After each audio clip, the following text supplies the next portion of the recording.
El alquimista.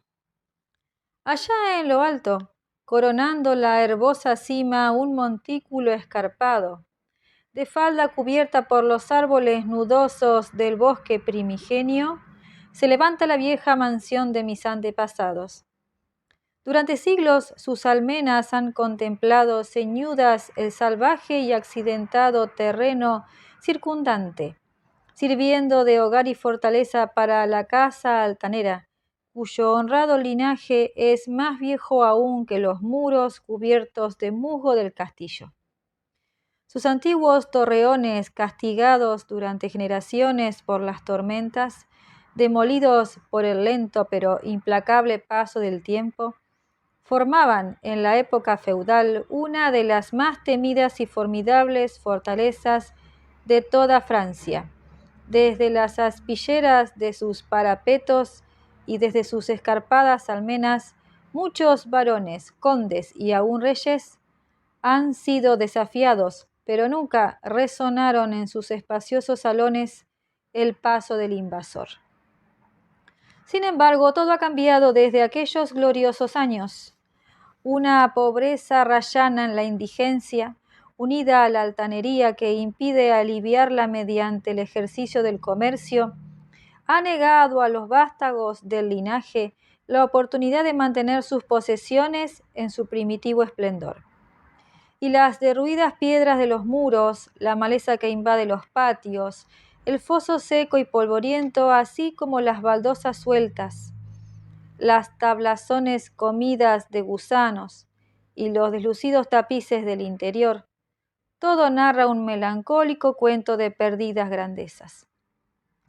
Con el paso del tiempo, primero una, luego otra, las 4 torres fueron derrumbándose, hasta que tan solo una sirvió de cobijo a los tristemente menguados descendientes de los otrora poderosos señores del lugar.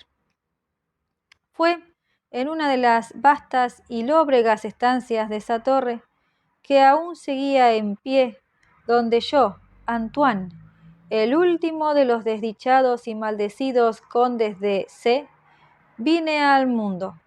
Hace 19 años, entre esos muros y entre las oscuras y sombrías frondas, los salvajes barrancos y las grutas de la ladera, pasaron los primeros años de mi atormentada vida. Nunca conocí a mis progenitores. Mi padre murió a los 32 años, un mes después de mi nacimiento, alcanzado por una piedra de uno de los abandonados parapetos del castillo. Y habiendo fallecido mi madre al darme a luz, mi cuidado y educación corrieron a cargo del único servidor que nos quedaba, un hombre anciano y fiel de notable inteligencia, que recuerdo que se llamaba Pierre.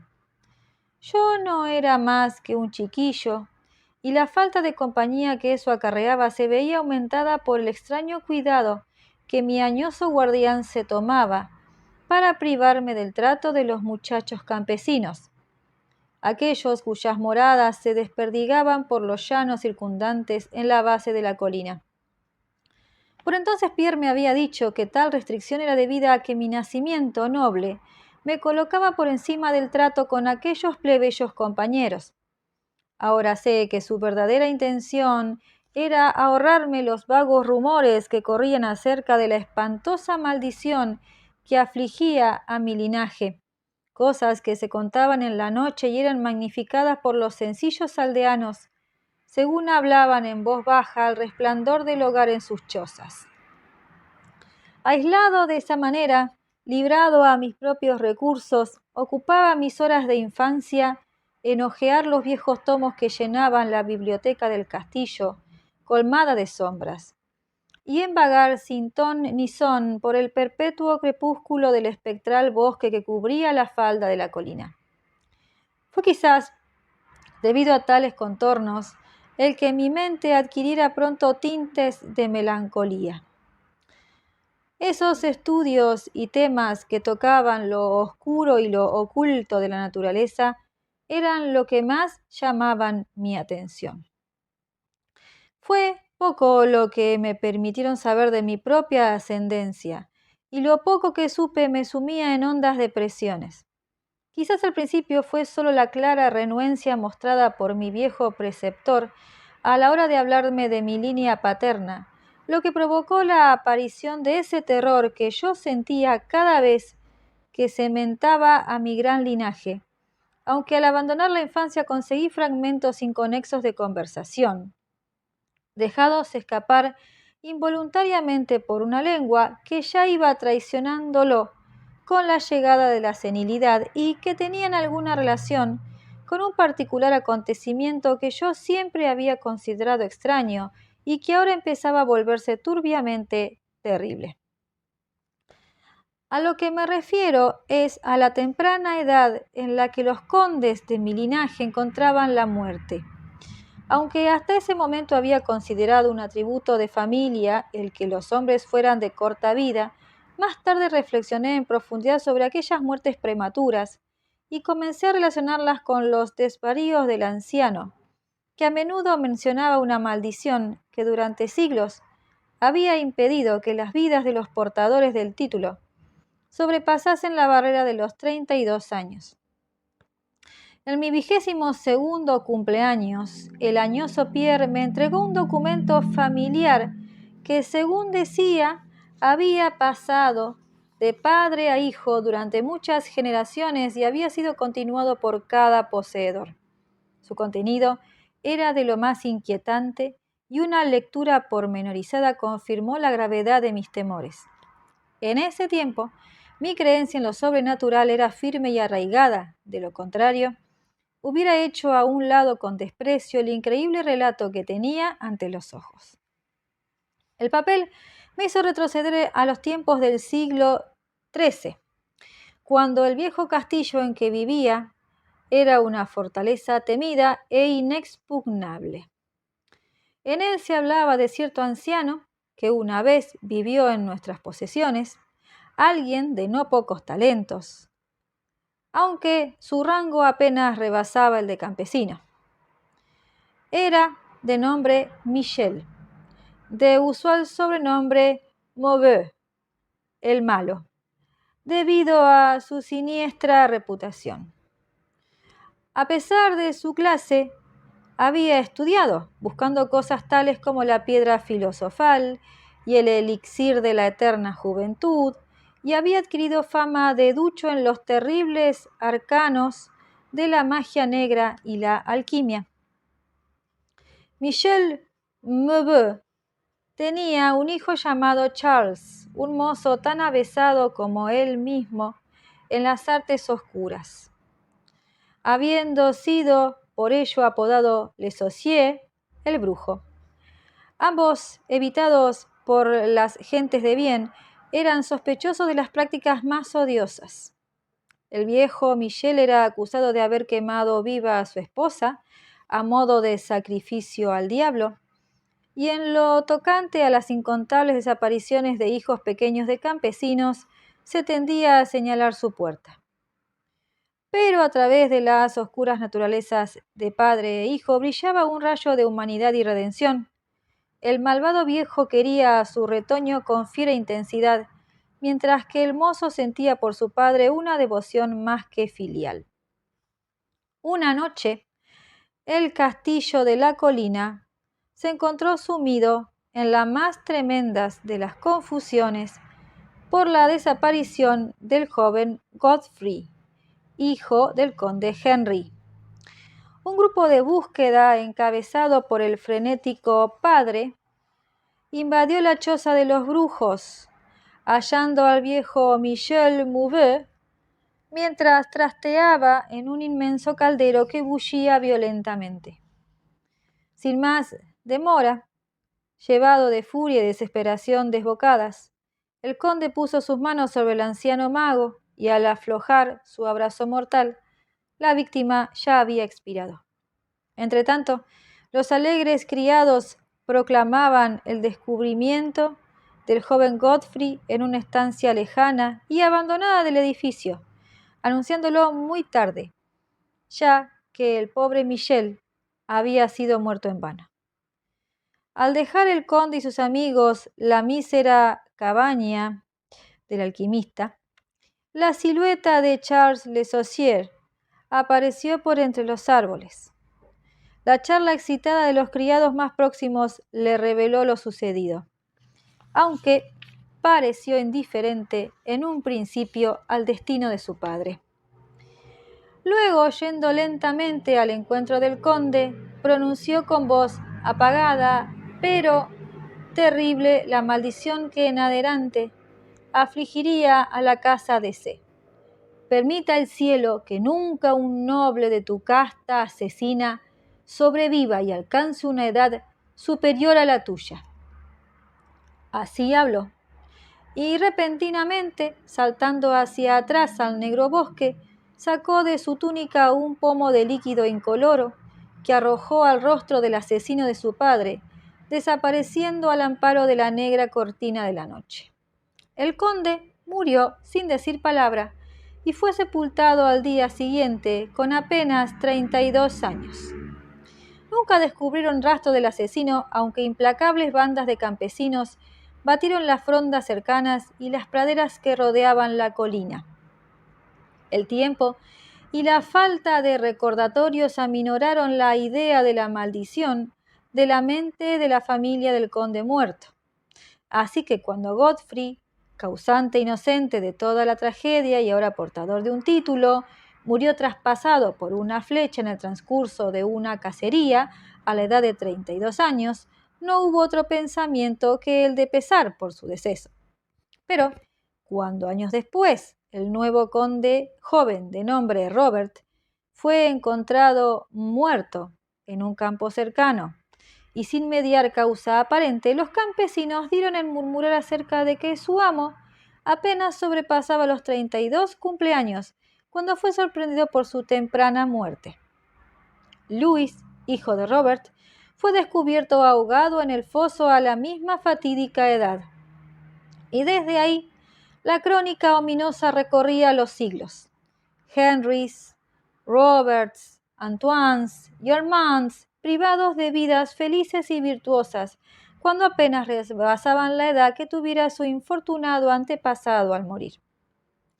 Según lo leído, parecía cierto que no me quedaban sino 11 años. Mi vida, tenida hasta entonces en tan poco, se me hizo ahora más preciosa a cada día que pasaba, y me fui progresivamente sumergiendo en los misterios del oculto mundo de la magia negra.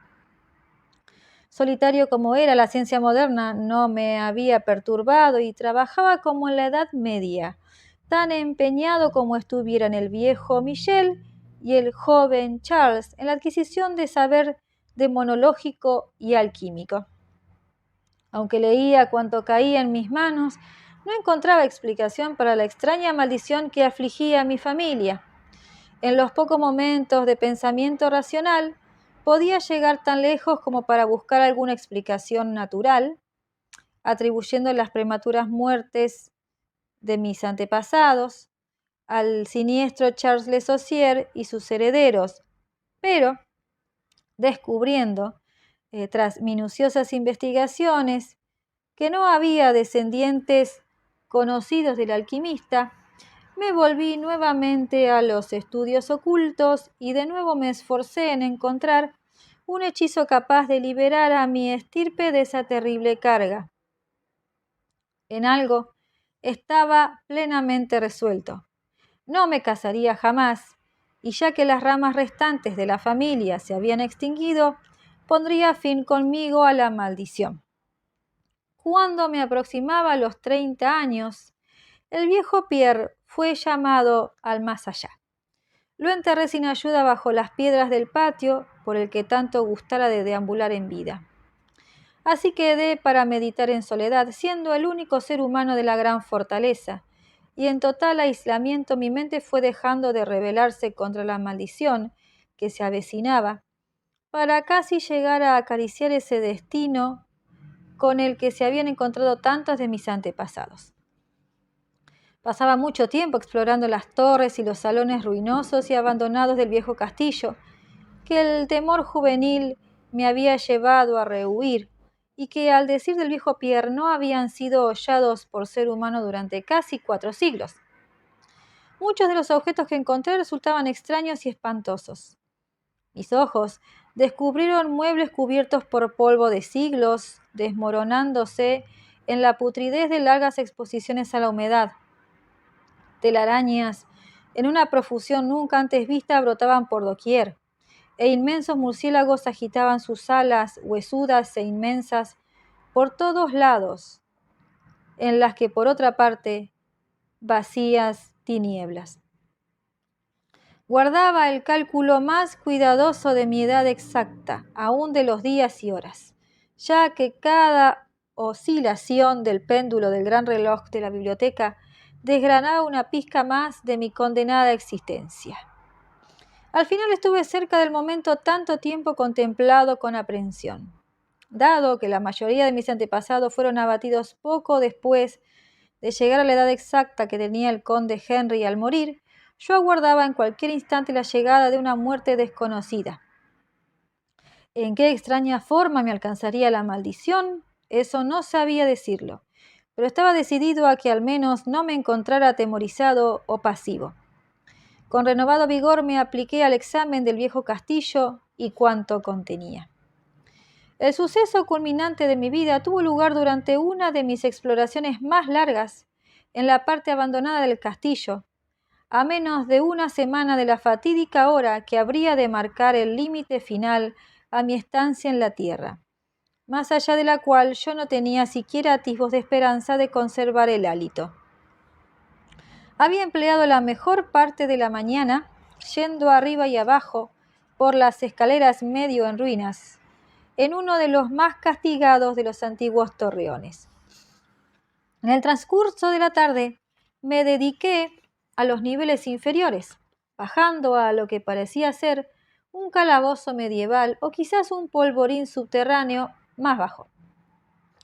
Mientras deambulaba lentamente por los pasadizos llenos de incrustaciones al pie de la última escalera, el suelo se tornó sumamente húmedo y pronto a la luz de mi trémula antorcha descubrí que un muro sólido, manchado por el agua, impedía mi avance. Al dar media vuelta para regresar, fui a poner los ojos sobre una pequeña trampilla con anillo directamente bajo mis pies. Deteniéndome, logré alzarla con dificultad, descubriendo una negra abertura de la que brotaban tóxicas humaredas que hicieron chisporrotear mi antorcha, a cuyo titubeante resplandor vislumbré una escalera de piedra. Tan pronto como la antorcha que yo había abatido hacia las repelentes profundidades ardió libre y firmemente, emprendí el descenso. Los peldaños eran muchos y llevaban a un angosto pasadizo de piedra que supuse muy por debajo del nivel del suelo. Este túnel resultó de gran longitud y finalizaba en una maciza puerta de roble, resumante con la humedad del lugar, que resistió firmemente cualquier intento mío de abrirla. Cesando tras un tiempo en mis esfuerzos, me había vuelto un trecho hacia la escalera, cuando sufrí de repente una de las impresiones más profundas y enloquecedoras que pueda concebir la mente humana. Sin previo aviso, escuché crujir la pesada puerta a mis espaldas, girando lentamente sobre sus oxidados goznes. Mis inmediatas sensaciones no son susceptibles de análisis. Encontrarme en un lugar tan completamente abandonado como yo creía que era el viejo castillo, ante la prueba de la existencia de un hombre o un espíritu, provocó a mi mente un horror de lo más agudo que pueda imaginarse. Cuando al fin me volví y encaré la fuente del sonido, mis ojos debieron desorbitarse ante lo que veían. En un antiguo marco gótico se encontraba una figura humana. Era un hombre vestido con un casquete y una larga túnica medieval de color oscuro. Sus largos cabellos y frondosa barba eran de un negro intenso y terrible, de increíble profusión, su frente más alta de lo normal, sus mejillas consumidas llenas de arrugas, y sus manos largas y nudosas, semejantes a garras, eran de una mortal y marmórea blancura, como nunca antes viera en un hombre. Su figura enjuta hasta asemejarla a un esqueleto estaba extrañamente cargada de hombros y casi perdida dentro de los voluminosos pliegues de su peculiar vestimenta.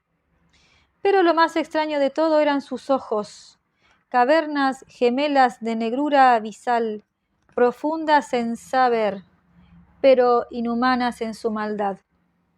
Ahora se clavaban en mí, lacerando mi alma con su odio, manteniéndome sujeto al sitio. Por fin, la figura habló con una voz retumbante que me hizo estremecer debido a su honda impiedad e implícita malevolencia. El lenguaje empleado en su discurso era el decadente latín usado por los menos eruditos durante la Edad Media y pude entenderlo gracias a mis prolongadas investigaciones en los tratados de los viejos alquimistas y demonólogos.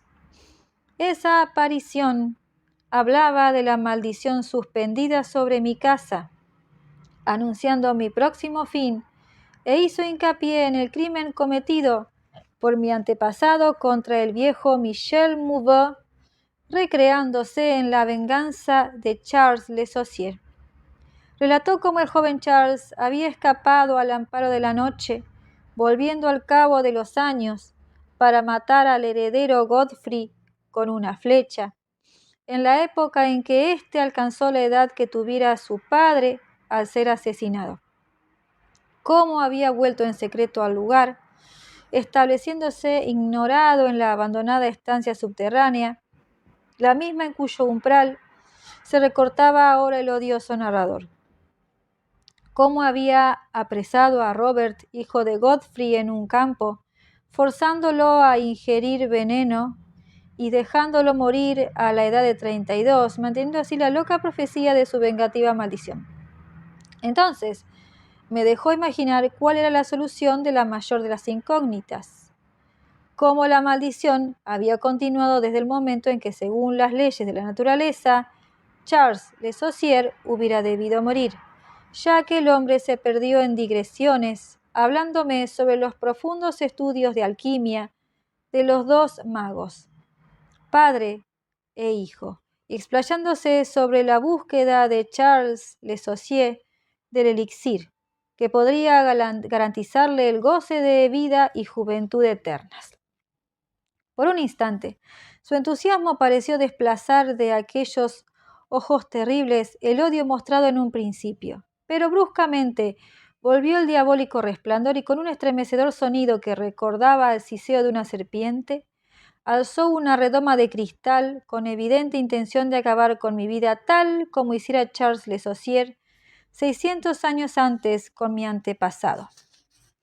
Llevado por algún protector instinto de autodefensa, luché contra el encanto que me había tenido inmóvil hasta ese momento y arrojé mi antorcha, ahora moribunda, contra el ser que amenazaba mi vida.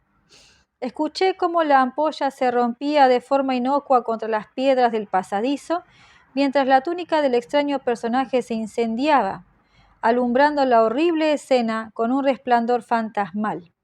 El grito de espanto y de maldad impotente que lanzó el frustrado asesino resultó demasiado para mis nervios ya estremecidos y casi caí desmayado al suelo fangoso.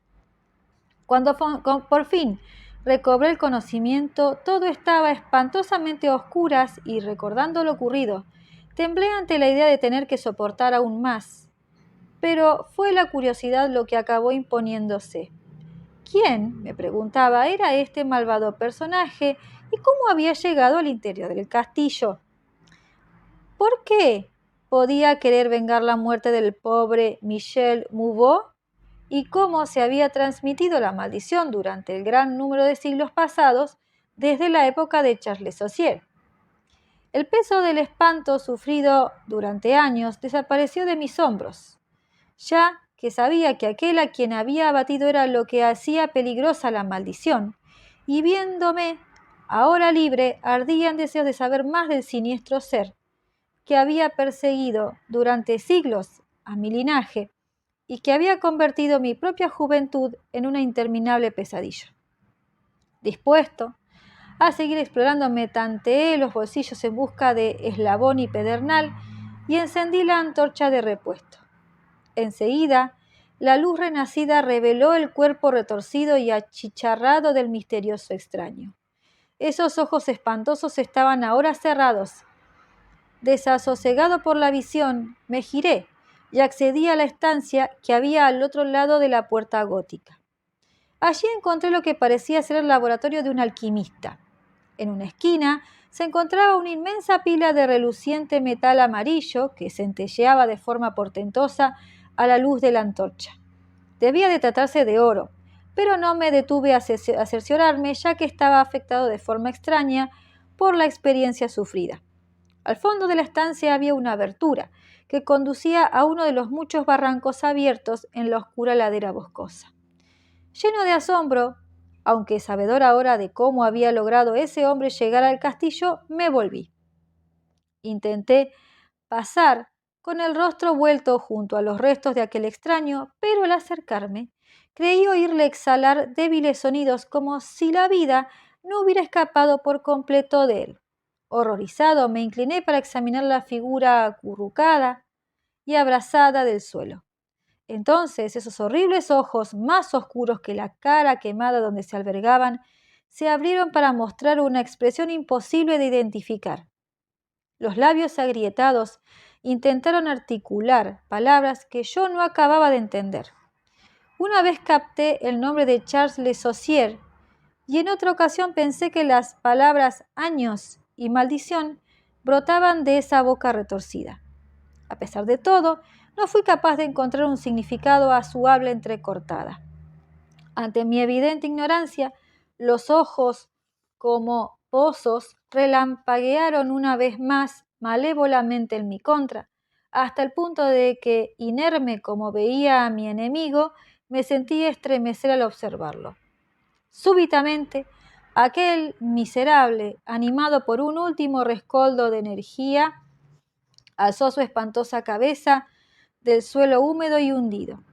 Entonces, recuerdo que estando yo paralizado por el miedo, recuperó la voz y con aliento agonizante vociferó las palabras que en adelante habrían de perseguirme durante todos los días y las noches de mi vida. ¡Necio!, gritaba. «No puedes adivinar mi secreto. No tienes bastante cerebro como para reconocer la voluntad que durante 6 largos siglos ha perpetuado la espantosa maldición sobre los tuyos. No te he hablado del gran elixir de la eterna juventud. ¿No sabes quién desveló el secreto de la alquimia? Pues fui yo, que he vivido durante 600 años para perpetuar mi venganza, porque soy Charles Le Saucier».